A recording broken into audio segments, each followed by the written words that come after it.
Bonjour et bienvenue sur la chaîne GeoBio59, la chaîne YouTube de Monsieur Vreux. Nous allons aborder dans cette courte vidéo le chapitre 5, l'évolution de la biodiversité. En guise d'introduction, et donc avant d'entrer dans le chapitre 5 et dans les détails de ce chapitre, quelques rappels seront nécessaires. Premier rappel, c'est à propos de l'échelle des temps géologiques. Vous avez dû voir dans les classes précédentes que les géologues découpent les temps géologiques depuis la formation de la Terre, c'est-à-dire il y a 4,6 milliards d'années.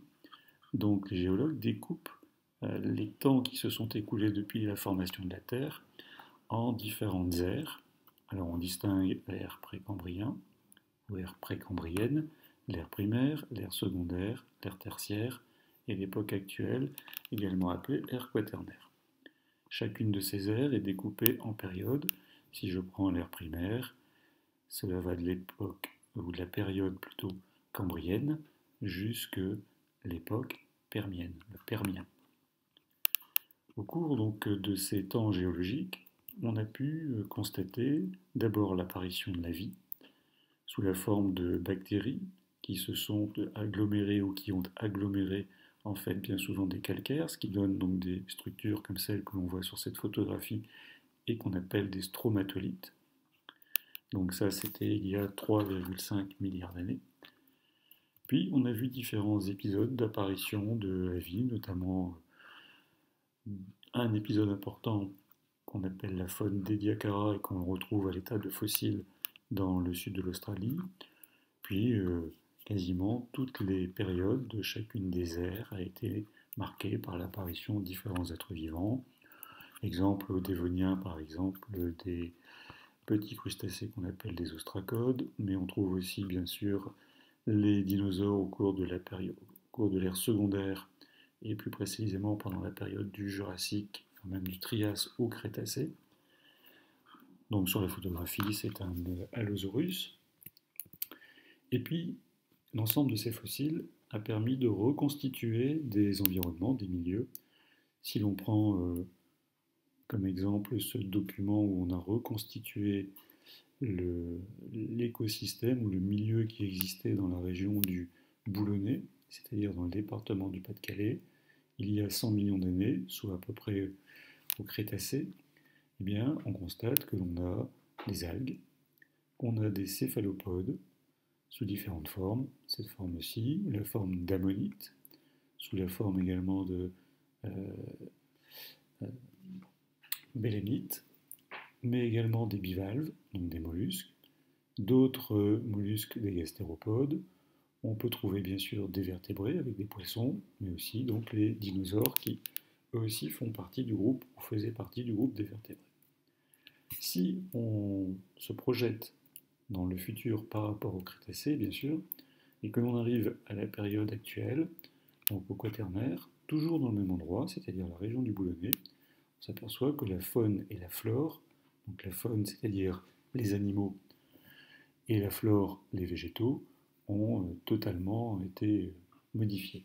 Ainsi d'ailleurs que le milieu, puisque dans la région du Boulonnais, actuellement, on trouve essentiellement des collines, des bocages, donc un paysage et donc des milieux totalement différents du milieu qui existait au Crétacé, soit il y a 100 millions d'années.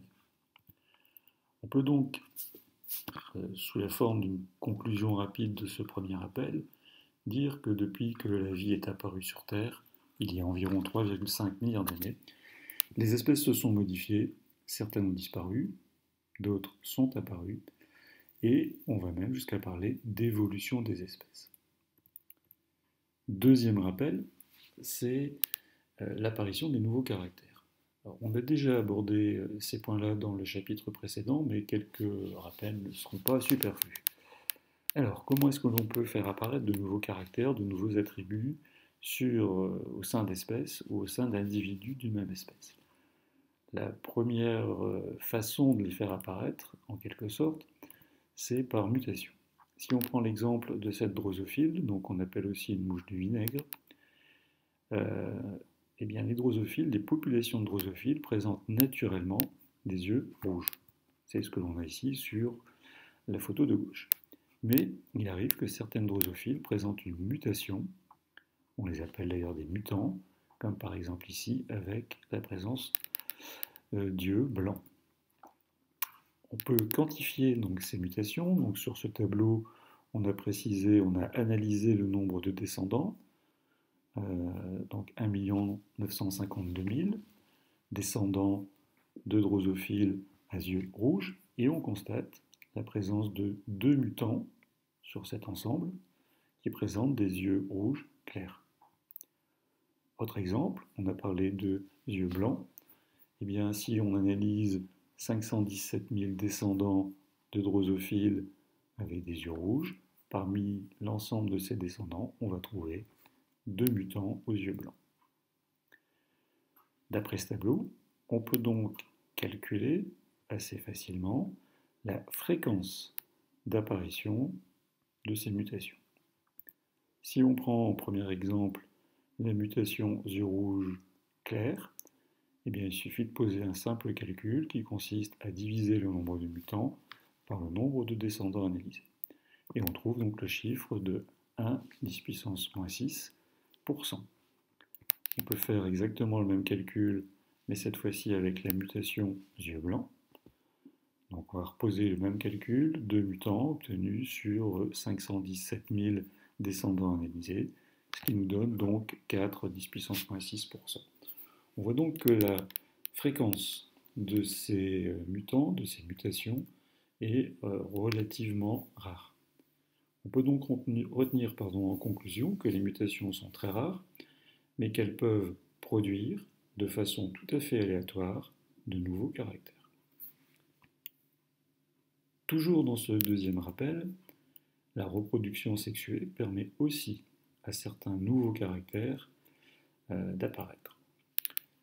Sur ce document qui est présent ici, qui est présenté ici, eh bien, on va pouvoir faire référence à la scientifique qui a mis en évidence les lois de l'hérédité. Il s'agit de Gregor Mendel, un moine du XIXe siècle, qui a travaillé sur des plans de poids aux formes et aux couleurs différentes. Il a donc obtenu différentes générations de poids. Par exemple, sur l'exemple choisi, on a la première génération de poids et sur le schéma, la deuxième génération de poids. Quand on procède à une analyse des résultats, on s'aperçoit que sur cette deuxième génération de poids, il y a 4 types de poids différents. Des poids ronds et verts, des poids ronds et jaunes, des poids ridés et verts et des poids ridés et jaunes. Chez les parents, il n'y en avait que 2. On avait des parents soit ronds et verts, soit des parents ridés et jaunes.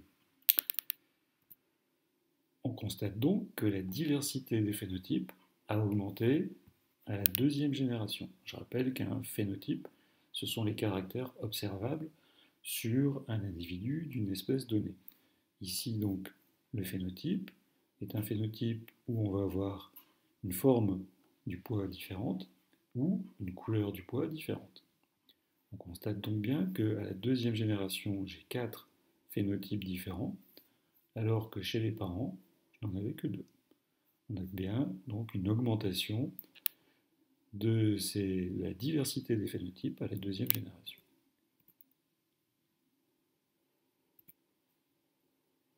Puisque les descendants finalement ont les mêmes formes de caractères, on a bien les mêmes formes de caractères qui réapparaissent par rapport à la génération parentale, à la génération des parents, eh bien cette diversité s'explique tout simplement par une nouvelle combinaison de formes des caractères. On n'est pas ici dans le cas de mutation. Et donc, ce que l'on peut conclure, c'est que ces nouvelles combinaisons de formes de caractères proviennent de la méiose et de la fécondation.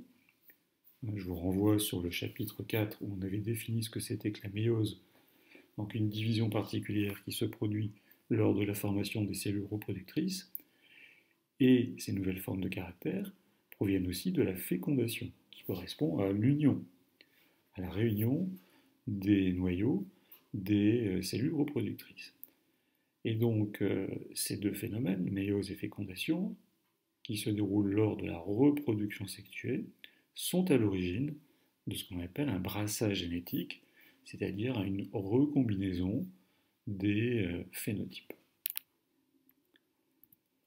Toujours dans ce deuxième rappel, quelques mots sur l'influence du milieu sur le génotype. On prendra l'exemple des pinsons des Galapagos. Alors, les Galapagos, ce sont des îles qui sont situées, si vous regardez la carte ici, à l'ouest d'un petit pays qui s'appelle l'Équateur, situé donc par définition sur la ligne équatoriale.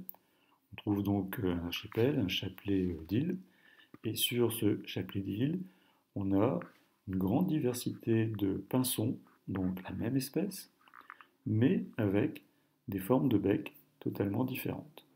Puisqu'on a, par exemple, des Geospiza manirostris qui ont un bec relativement épais, à l'inverse des Cactospiza qui vont présenter un bec un petit peu plus mince, on va dire, un peu moins robuste.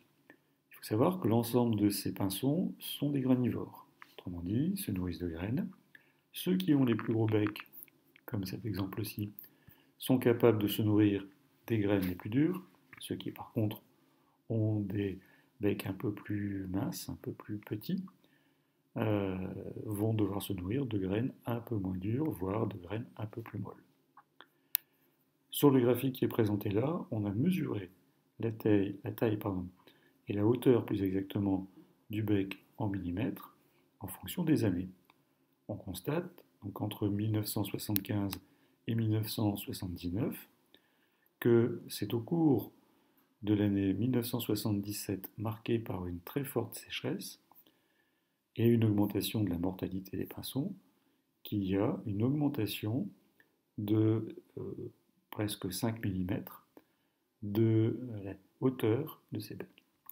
Alors, comment est-ce qu'on peut expliquer cette augmentation? Il faut savoir que si une sécheresse s'impose et apparaît plus exactement au niveau des Galapagos, les conditions de vie vont devenir difficiles pour de nombreux organismes vivants. Par exemple, au niveau des végétaux, la plupart des graines vont se dessécher, ne vont pas pouvoir germer. Les plus grosses et les plus dures vont être capables par contre de se développer et donneront de nouvelles plantes qui, à leur tour, vont se reproduire. Dans le même temps, les pinsons vont avoir moins de nourriture, ce qui va entraîner pour une partie d'entre eux, donc leur mort. Alors, on peut expliquer que lorsqu'il y a une période de sécheresse, les graines les plus molles survivent moins bien que les plus dures. On va donc obtenir dans la population de plantes davantage de plantes aux graines dures qui vont pouvoir germer, qui vont pouvoir se reproduire, qui vont se reproduire entre elles, qui vont former des graines dures, qui vont survivre d'autant plus facilement à la sécheresse. Le résultat de tout ça, c'est que la population est alors de plus en plus constituée de plantes aux graines dures. Celles qui avaient des graines un peu moins dures, voire molles, disparaissent. Dans le même temps, les pinsons au bec les plus gros vont être capables de se nourrir davantage de graines dures que les autres. Ils vont donc mieux manger, ils vont donc survivre, ils vont donc pouvoir se reproduire. Leurs descendants vont avoir des becs aussi gros que leurs parents, parce que c'est un caractère héréditaire. Le résultat, c'est que la population de pinsons va alors être constituée de pinsons au bec de plus en plus gros. D'où cette augmentation qu'on a déjà pu constater sur une seule année. La conclusion, c'est qu'au sein d'une espèce, les individus qui possèdent les caractères les plus favorables ont plus de chances de se reproduire et donc de survivre.